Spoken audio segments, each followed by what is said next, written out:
Let's take a look at how different applications of different types of screws will require different piloting procedures.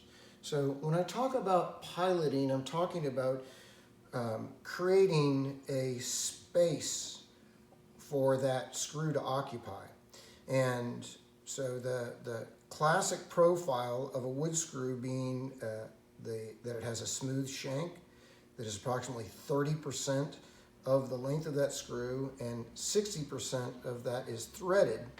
We need to, at minimum, drill 2 holes.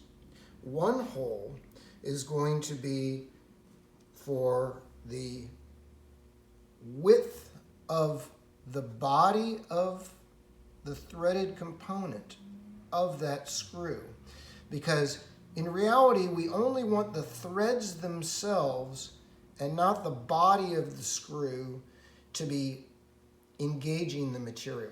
And a way to think about this is that if I'm not creating an opening or a pilot hole for that screw to go into, there's a high probability that if that screw is going into hardwood or if that screw is located close to the edge of that piece of material, that it will split those fibers out.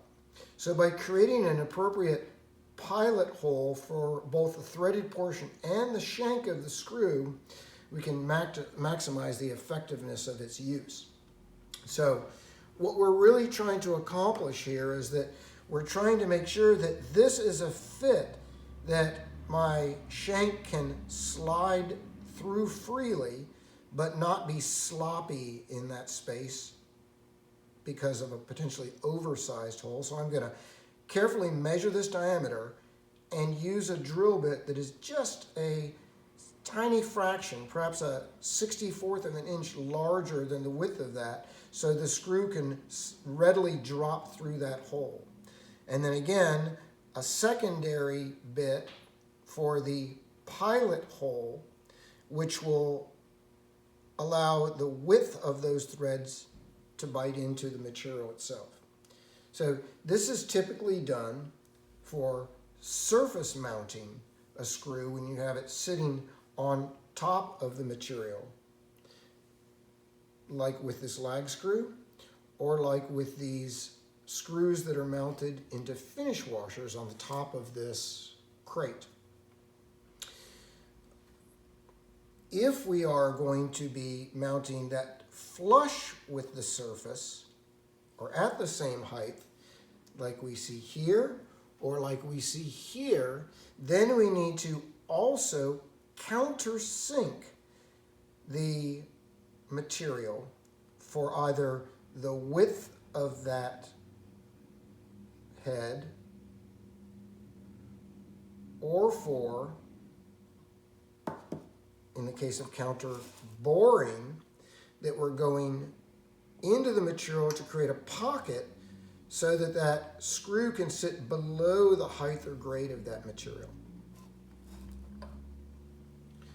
Let's move in for a slightly closer look at the application of these screws. The requirements for pre-drilling or creating pilot holes for your screws is going to be determined by the type of screw that you're working with. So we have 2 examples here. One is a flathead screw that will be flush mounted to the surface of the work, and the other is a round head screw which is going to sit on top of the surface of that work. So when it comes to making decisions about what is the appropriate size drill bit to use, there are charts that you can find online that give you specific recommendations as to what size bit to use for a given screw.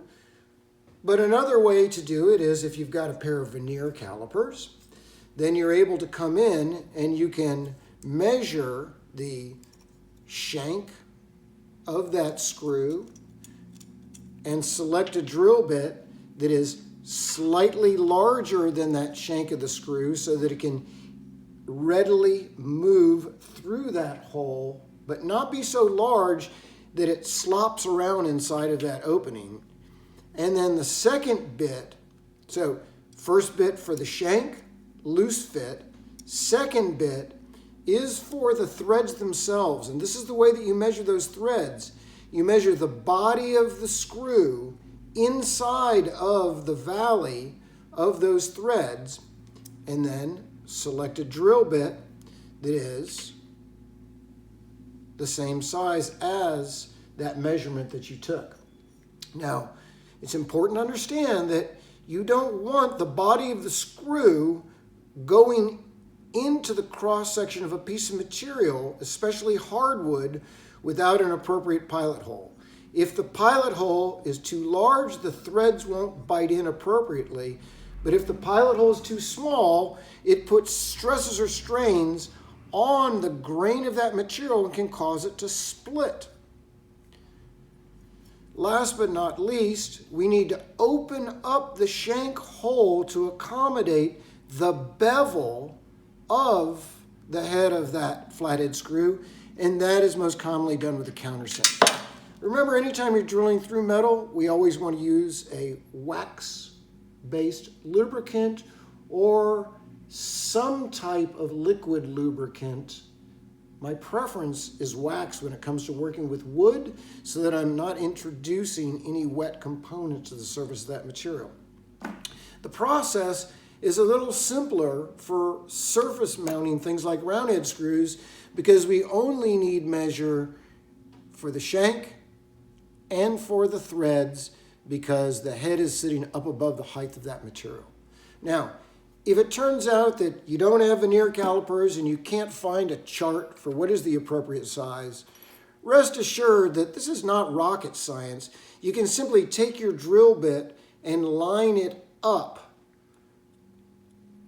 with your bit and make a visual estimation as to whether or not that is the right size, and then just do a test pilot hole in a piece of scrap made out of the same material.